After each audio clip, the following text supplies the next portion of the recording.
أنت تقول الخروج من تعلم الدين، وهناك وسائل كثيرة لتعلم الدين، فليس بشرط أن نخرج. إنني أريد أن أقول لكم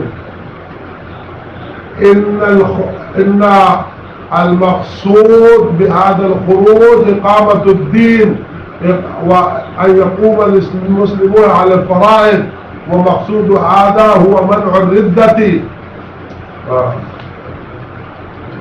ولكن إذا خرج الجاهل يتعلم الدين أيضا، ليس تعلم الدين منتهى الخروج، لأن الخروج ليس لتعليم الدين، إن الخروج لإقامة الدين، ليس الخروج لتعليم الدين، بل إن الخروج لإقامة الدين، لإقامة الدين. أبو بكر اليوم المسلمون مساكين الجهال أو الدارسين كلهم حالهم واحد. هم يقولون الصحابة رضي الله عنهم كانوا يخرجون في الجماعة للقتال، وهؤلاء أهل التبليغ يحملون تلك الآيات في معنى هذا. أنت أصبحت سفيها ولا ماذا؟ الله. إن الخروج في هذا السبيل هو لإنقاذ الأمة من نار جهنم. القتال كان عارضا الذي ما صار في جميع خروج النبي والصحابة، أنك تحمل هذا العارض على هذا العمل، على الخروج، هذا شيء لا يوقف.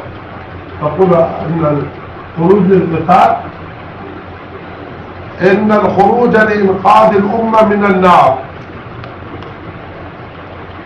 وهذه فكرة خاطئة، لأن الفضائل هي كانت للقتال، ولو كان التأخير وعتاب والوعيد كان بس لأنه للقتال. إنني يقرأوا القرآن والحديث في مكان الذي ليس هناك أي شبهة للقتال، هناك أيضا جاء الوعيد على تأخره. من أين قررتم أن الخروج كان للقتال وأن هذه الحديث متعلقة بالقتال؟ هذه فكرة خاطئة.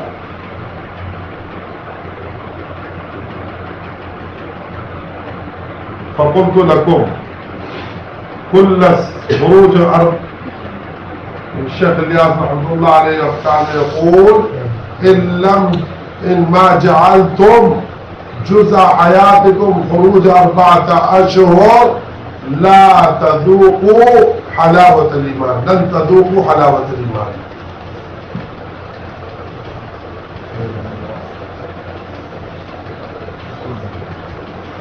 لذلك إن قرأتم القرآن والحديث عرفتم أن التأخر في الخروج عليه الوعيد، سواء كان القتال أم لا.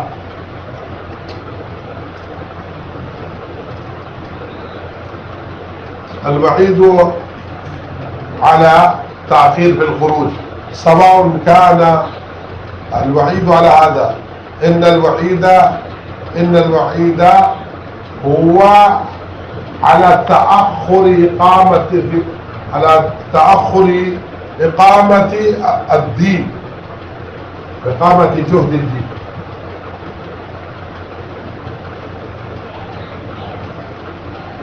فكركم هذا الوعيد كان إذا كان تأخر في القتال، للخروج في القتال، فهذه فكركم خاطئة.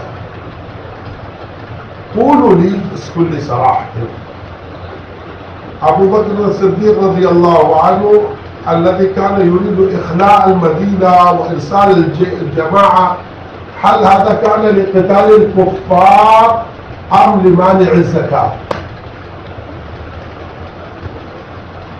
قولوا لي. عمر رضي الله عنه يمنعه، عثمان يمنعه، أنصار المهاجرين يمنعون أبو بكر، وأبو بكر لا تفعل كذا لا تفعل كذا، هذا ليس وقت الخروج.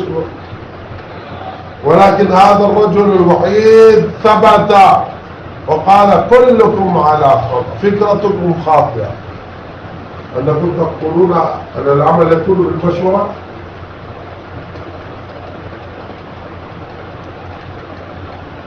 أبو بكر وحيدا في هذا. طيب عمر رضي الله عنه طيب يا أبا بكر رضي الله عنه استشهد الناس، فقال عمر أنت على خطأ. فقال يا عمر ليست المشورة في المنصوص، في المنصوصات، هذا نص النبي صلى الله عليه وسلم. أنت تقول عن النفر أن لا تخرج. اقرأوا قول أبي بكر رضي الله عنه في المنصوصات ليست المشورات، الذي أمر الله عز وجل بالقيام به لا مشورة في القيام به. فكروا تدبروا، لو أن أحد يقول إن ما خرجت الجماعة ترتد الأمة، يقولون أن هذا غلو، وأبو هريرة رضي الله عنه حلف حتى قال لهم لما تحلفوا؟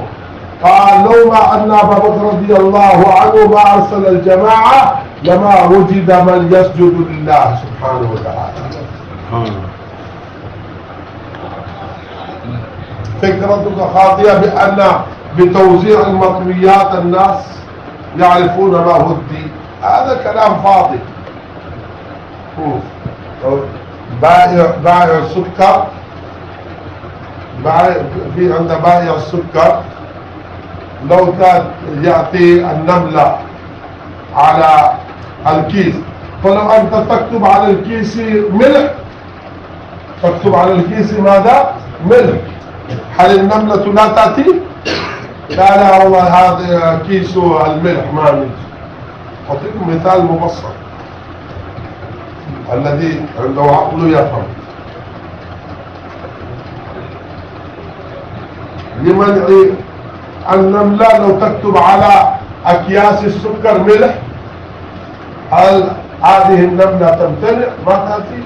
والله قد أردت أقول لك ليس هناك مكانة أكثر من ذلك بأنك تكتب اللوحات في السوق أن الربا حرام. الذي الآن متعود على أكل الربا مجرد برؤية هذه اللوحات يمتنع عن أكل الربا. والشيطان أدخل في أذهانكم ليس النفر ضروري، وهناك وسائل أخرى لتوصيل كلام الدين، واحكموا بأنفسكم. تذكير فريضة التي لا يمكن أداؤها إلا باستخدام بدني وجسد. التذكير فيه النفع وليس في التحرير أي في الكتابة. وذكر فإن الذكرى تنفع المؤمن. المؤمن لا ينتفع إلا بالتذكير وليس بالتحرير. وأنت تقول الكتابة التحرير، توصل رسائل الدين ويقول عمر بكر رضي الله عنه الجماعة التي أرسل ضد رأي الجميع ما كان لقتال الكفار، لأن النفير الآن تقول يكون متى ما يكون القتال. إنني أقول للعلماء يصلي ويزكون ويقومون بجميع يصومون ويحجون، نعم، ولكن لا يزكون. قالوا لا نزكي بس، فقد على ترك الزكاة مانع الزكاة أبو بكر رضي الله عنه يقاتلهم. فقالوا لا تبقى إلا النساء، لا يجدن من يدفنوهن واحد يقتلوهن، وأن الذئاب يأكلون نعاشهم. أبو بكر يتحمل هذا، ولكن قبيلة واحدة ينكر فريضة واحدة أبو بكر لا يمكن أن يصبر على ذلك. وأنت تقول إن الخروج في سبيل الله فقط لتعلم الدين ولتعليم الدين. نحن نتعلم من العلماء في المدرسة في المسجد فقط، مجرد تعلم الدين هذا ليس بضروري له الخروج. هذا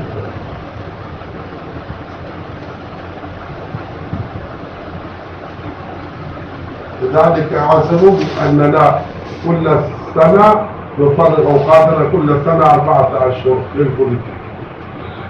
وترون في أي مكان ما يكون جهد الأنبياء تكون بيئة الصالحين، والمكان الذي لا تكون فيه جهد الدعوة جهد الأنبياء تكون هناك بيئة الإلحاد، بيئة البعد عن الدين. لذلك عازموا ونموا العلماء الذين أتوا للسنة يقدمون السنة. العلماء يبدأون السنة من هنا. واحد قال لي والله 6 أشهر بدء السنة يكون من نظام الدين ويعد السنة من هنا. لابد من مشورة نظام الدين. قولوا لهم أنا مستعدون يا مشايخ.